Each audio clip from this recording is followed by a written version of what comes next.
Our next speaker, Dr.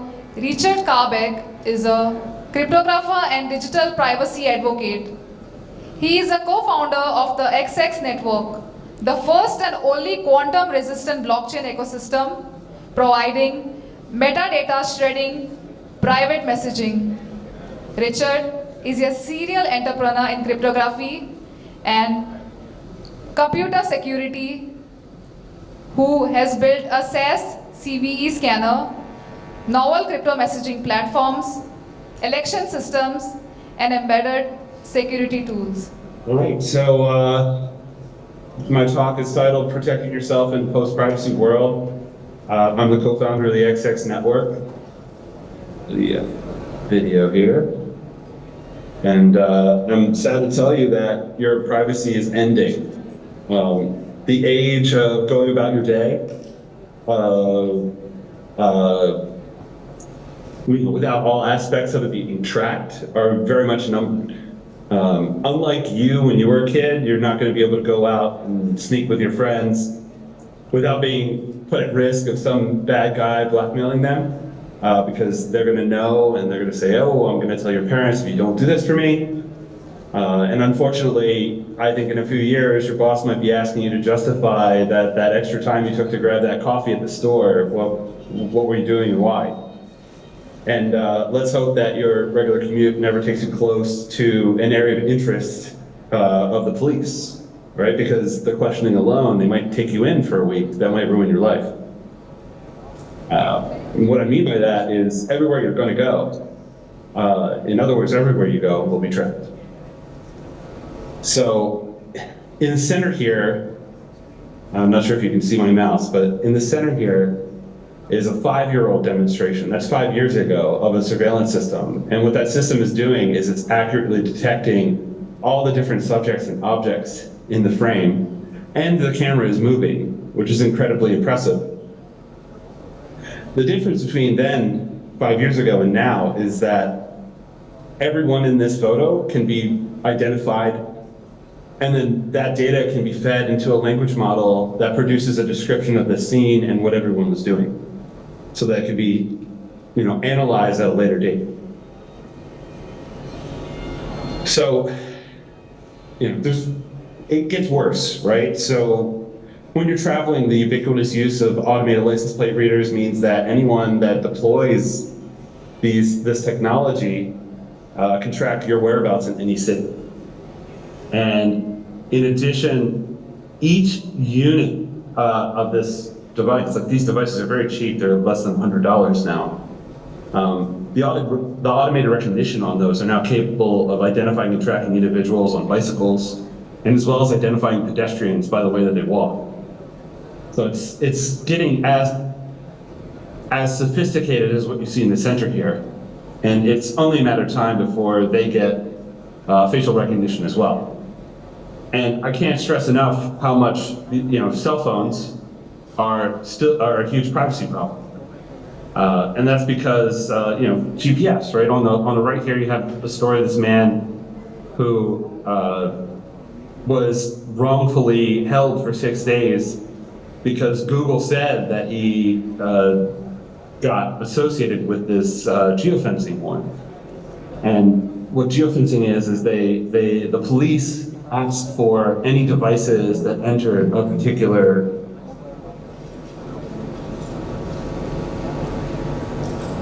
I am started. You don't see me started. Oh, okay. You want me to keep going? I just got a notice saying I haven't started yet. I'm assuming that's delayed. So what I was saying is, geofencing warrants, this has become a favored system for police officers that are looking to, solve crimes, and it sounds nice. But in this case, you're in trouble, right? Because you're at the mercy of the data that Google has on you. So what you might say, right? That's limited. These are limited to physical systems. They're controlled by large corporations. Those can be regulated. Again, it gets worse. They're going to start tracking everything you buy. And let's be honest, that's much worse when you compare it to physical surveillance in terms of what you can learn. It's now well known that MasterCard will sell your purchase history to anyone willing to pay for it. I don't think that was well known 10 years ago, but it certainly is now. I'm sure that everyone else is doing the same. The difference is primarily, in how much discretion they have about it. The lawsuits against them are well-intentioned. They're in multiple countries, but I really have doubts that they're going to do anything that will protect anyone. And the reason is that data is there forever. So it's inevitable that some of that data will end up in a publicly searchable database at some point. And what that means is, that impossibly cheap ring that you buy your spouse that might be fake, but you don't want to know. One day they might be able to look that up online and find out how much you really paid for it. Right? There's all kinds of data that's being used for analysis and marketing to you in ways that that's just not in your best interest. There are retailers like Target here on the right. They can tell when women are pregnant based on their purchase history. And that's a huge problem. And people are going to get killed for that, right? And I think in some cases they probably have. But unfortunately, that's a detail that doesn't really get included in news stories. You can never really know for sure. And finally, sort of the biggest threat here, if you're on the legal side and policy side of this, is one of foreign governments. And the example here is, the US government bullies a lot of countries and their banks into using the SWIFT payment system. And the reason that they do that is because it gives the US government unprecedented access to payment information. And that's all part of their ability to enforce sanctions as well. So the conclusion here is that everything you can do can be recorded and processed. And that's not an exaggeration. The screenshot here is from a service called Veed.io, and it'll take any video that you give it, and it will do the transcription for audio, and it's not far off before it starts looking like that AI tagging GIF, where it can identify everyone in the scene and what's going on and automatically describe it for you. And this is something that's very cheap, that a lot of people can use. So it's not just going to be limited to corporations. These tools are going to flow down to regular, everyday people, and they are going to use it for significant amounts of abuse. So, it's going to be easy to use. It will be ubiquitous.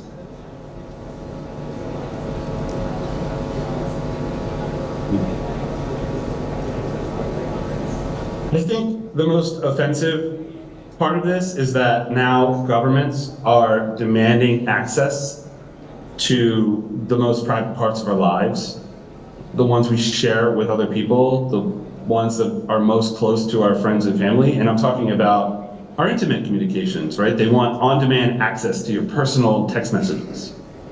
And of course, they're claiming it's an automated system. It's just like how Google scans your email to sell you ads.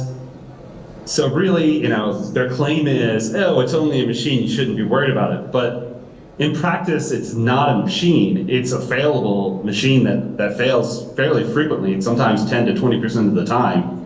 That creates millions of these false positive reports, and underpaid people are going to be looking at these reports and making snapshot decisions about it. And it's also searchable for anybody who cares to look. So if you're a police officer in a position of power, you're going to have special access to this database. And that's kind of incredible when you think about it. What India is trying to do right now and also the UK, they're doing very, very similar thing, is equivalent to putting recording devices in everybody's home and automatically transcribing what goes on there and putting it in a searchable database, in some cases forever. I don't know about this audience, but I'm constantly with friends and family via these secure apps and chatting, and I treat them, and I think everybody treats them as private communications. So I think those messages really do need to be private. And the worst thing about this all is that these systems create these back doors that are exceptionally valuable, so valuable that they are going to be broken. It's just an insecure by design approach to the problem. So what do we do about it? Right? In the future, the only truly private spaces are going to be online spaces, and that's, of course, if they're allowed to exist. And we need to point this out constantly and forcefully over and over again. And it's, I don't think that the argument I just made about them violating our personal spaces is necessarily the best one for the government and corporations, because they don't care. But there are a lot of reasons that they should care. Democracy depends on having these systems in place. Backdoor systems are always going to be abused to prevent that. And that's because community organizing, by definition, is always opposed by the establishment. It doesn't matter one bit if it helps the people or improves the country. It's also critical to have safe spaces to work out ideas that might not be politically palatable, right? So both the abolition of slavery, doing away with caste systems, things like that, those were at one point in time completely taboo to discuss in public. You would be arrested. And we risk an absolute societal stagnation if such ideas can't be challenged and discussed adversarially. I don't think I need to say it, but I will. This lack of secure system of this nature is a national security issue. It's a threat to the sovereignty of your local government that you are forcing systems to be put in place that would give, essentially, let's be real here, the United States government the ability to know exactly what your leaders are thinking, because I can assure you that they will absolutely be using those back doors you're mandating to be put in these systems. Who builds all this technology? Come on, think about it. I don't think you want, the U.S. government to have special access about what your leaders and their helpers are thinking about these issues. And we also need to, that's not even mentioning all the corporate maladies that can exist out there. You've got these data vampires, they manipulate you, corporations that are abusing your wallet, and supposedly these free speech platforms that, I'm sure you're aware of what I'm referring to. They use their control of the platform to censor things in a way that allows them to control their public narrative. And sure, it's not the government doing it, but it's still a huge problem. And there's no counterweight unless you have regulations and privacy and strong privacy rights. Fortunately, there are people that are fighting back. You've got 86% that are trying to mask their digital fingerprints online. You've got 55% trying to avoid observation by specific people or the government. And you've got 73% of people now understand that social media intentionally censors political viewpoints. And that's a long way from where we were, I want to say, 5 to 10 years ago. But people are becoming aware. I'm hoping the political situation will improve. Certainly, you need to try and do that on your own. But it's a huge battle, and it's something where we must keep fighting. This fight is probably going to be an eternal fight, right? Our future and our children's future depend on it. We need to demand and use software that provides properties, and I think the key properties for me are end-to-end encryption, systems that provide absolute control of your cryptography keys, so that you can control your digital identity and sovereignty, and also to emphasize the use of decentralized services that aren't able to track and preferably are oblivious to what's happening on them. And that stuff is starting to exist. I can give you many examples. You can go online and look for decentralized self-custody systems, and you can go find those things. You need to support those platforms and use them when you can. I know that a lot of them are painful to use right now, but I believe it's going to get easier and become ubiquitous, just like the surveillance tech that we're seeing becoming ubiquitous over the next 5 years. I'm hoping that there's going to be a wave of privacy tech that becomes ubiquitous and easy to use over the next 5 years. Just some examples. We've got the XXDK. That's what we work on at the XX Network. We've got 3 open source projects you can go download. Proxy is, I think, the most recently released one. You can go to proxy with 2x's.xx.network and download and use it. It allows you to do MetaMask transactions through the XX network. This is sort of protect your identity in terms of your computer's IP address and other metadata associated with the transaction processing there. You've got XX Messenger, which is downloadable on iOS and Google's app stores for Android. You've got Speakeasy. You can go to alpha.speakeasy.tech right now if you're on a desktop or a laptop, and you can spin that up and start playing with it. And you've got these open source libraries that any developers can use. You can go to git.xx.network or wiki.xx.network and learn all about them. Then also, we're looking for partners, right? You can always make your tech more private. We have a few people that we're working with. Centers for Collaborative Economics. We just released a partnership with Hashpack. We've done work with Crust. We've done work with Algorand. Where XX Network has an XX coin. We're building an XRP ledger connector there for a decentralized exchange. And we're also working with people who are integrated with the XRP ledger to add some privacy to their system as well. Those discussions are a little early, but I'm hoping we can make that happen. And thank you. Vipul is here at the conference and happy to talk to you and continue the conversation.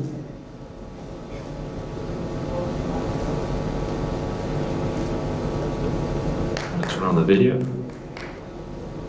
Again, I can't hear anything from the other side, so I was just doing this without any feedback.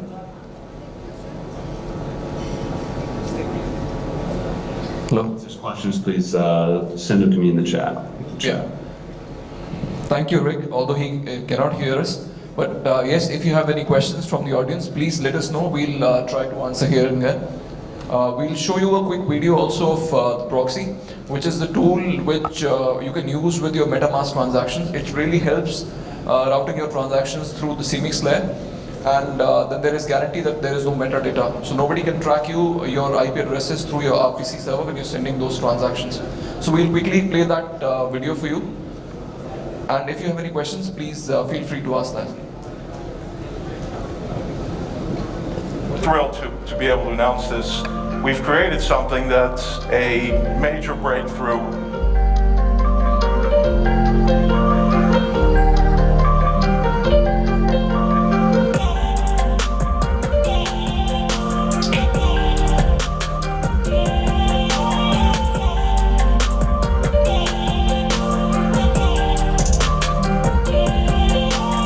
Full stack, totally decentralized breakthrough blockchain technology.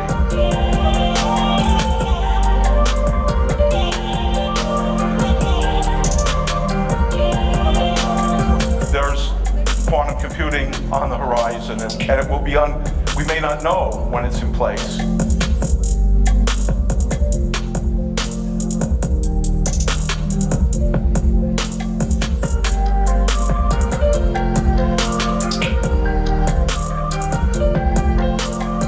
And when it does take over, I think this could avert a lot of serious problems that society faces today with the misuse of our information.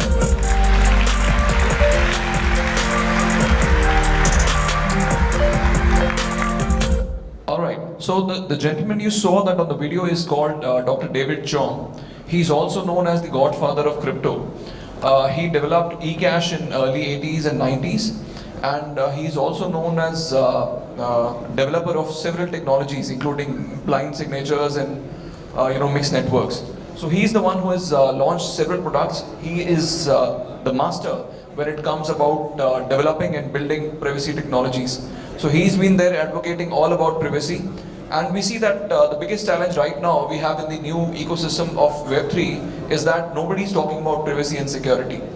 So there are a lot of challenges that projects do face, is that we're putting everything online. Everything is clearly available for access to anybody who wants to use it. It's an important data. But what about those transactions or those communications which you would want to keep private, or would you like to keep secure? So that's where the XX network comes in. The blockchain, the layer 1 blockchain is built on substrate. It's a blockchain which is public by nature, as all the blockchains are. But on top of that, there is a privacy layer which we call CMIX. It's a mixed networks layer which mixes your transactions, and basically when it is sent out, nobody knows from where it originated and to whom it is addressed. So we'll show you another video, a brief one, to show you how exactly the CMIX layer, the privacy layer works. And if you have any questions after this, please feel free to reach out to me. I'll be roaming around here and there at the event. Thank you.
Alright, so the video though, that said it's coming soon, but it's already available. This was the pre-launch video. Still, thank you so much for your valuable time looking at the presentation. That was Richard Carback. He was in the US, so we had some initial technical difficulties waking up, and because we started a bit early from our scheduled time. But still, a lot of information is available online. We place flyers on your seats, so if you're looking for information, you can always go online and search for it. And you can always connect to us on Twitter. And if you have any project, or if you would like to come work for us, we have a foundation, we are giving grants. And there are several opportunities we can collaborate. We are collaborating with other blockchains, wherein we can offer you our privacy solution so that you can route your transactions if you would like to set certain transactions in a private way. Thank you so much for your time.